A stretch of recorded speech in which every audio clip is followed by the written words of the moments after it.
reavivados pela sua palavra, com o pastor Ronaldo de Oliveira.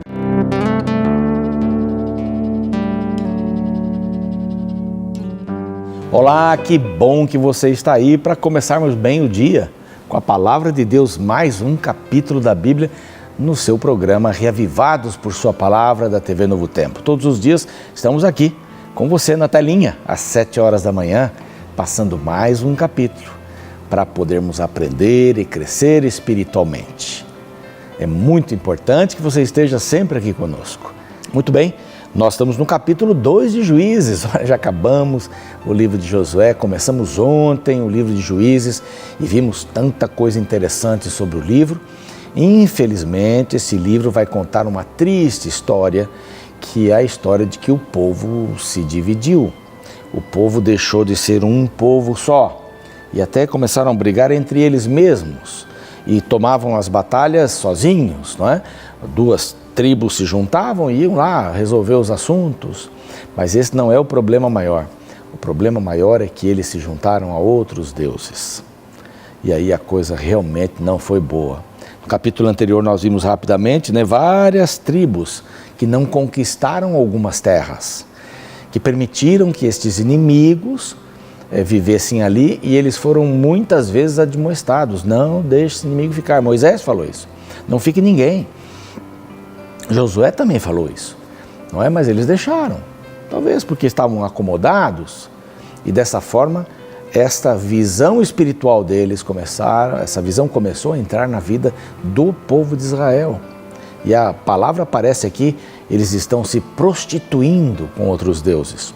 Isso é uma palavra de casamento, ou de situação de vida. Aí no caso é traição, marido e mulher, ou um dos dois está se prostituindo, está traindo os votos matrimoniais, o casamento e etc.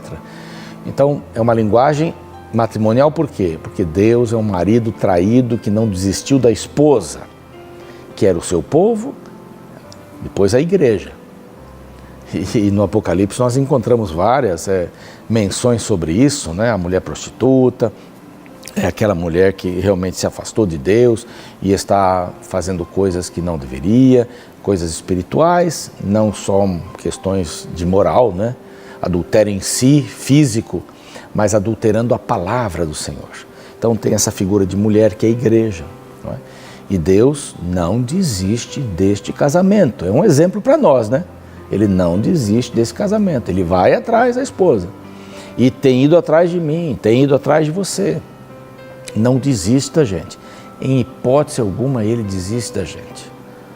Só quando a gente dá a última respiração, e aí mais nada pode ser feito pela nossa vida. Tínhamos que ter tomado uma decisão em vida, não é?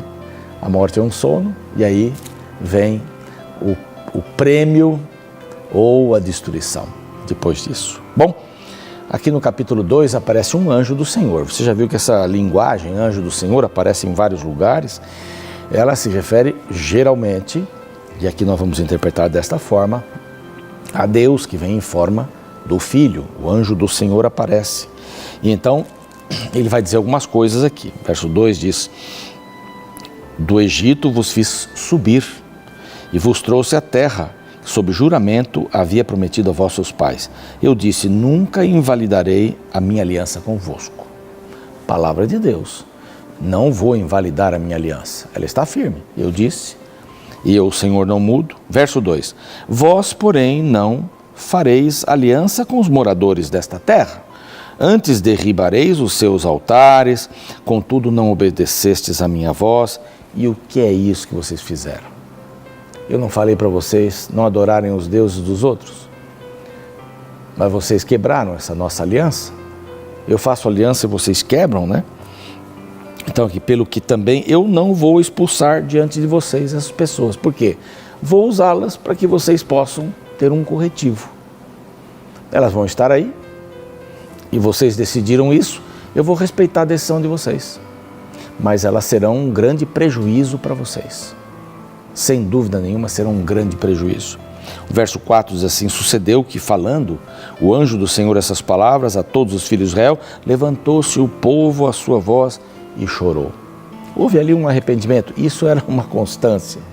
O povo estava diante de um problema, uma repreensão, o povo se arrependia, voltava para o problema, para a situação. E aqui no capítulo 2, verso 6, começa a segunda parte. Lembra que eu falei que se divide em 4 partes o livro de Josué? Essa é a segunda parte. Ele faz um sumário, o autor aqui faz um sumário. Possivelmente Samuel, é o que a gente acredita, o autor desse livro, por causa de algumas razões que eu já mencionei. Mas então ele faz uma interpretação da história. É um texto bastante interessante, esse daqui que o autor coloca. Faz uma pequena interpretação. Verso 8. Faleceu Josué, filho de Num, servo do Senhor, com a idade de 110 anos. Ele, então, no resumo que o autor do livro de Juízes, está fazendo, ele menciona, claro, Josué, porque ele é uma continuação de Josué. Sepultaram-no nos limites lá de Timnat-Heres, lá a montanha de Efraim, ao norte de Gaás. Foi também congregado aos seus pais, toda aquela geração, e outra geração após ele se levantou, que não conhecia o Senhor, nem tampouco as obras que fizera a Israel. Olha só, houve a morte de Josué, uma outra geração se levanta que não conhecia. Houve algum problema de passagem, não da tradição, mas da mensagem da salvação, a mensagem da libertação. Não conhecia a história. Porque quem foi Josué, Josué foi escravo lá no Egito. Josué participou da matança ou de todas aquelas pragas, Pois a matança dos primogênitos, porque não tinham passado em cima da porta o sangue do cordeiro. Depois a saída para o deserto, a morte dos egípcios. Ele acompanhou todos esses aspectos. Ele foi até espiar a terra, voltou animado, mas o povo sucumbiu esse ânimo tanto de Josué como de Caleb.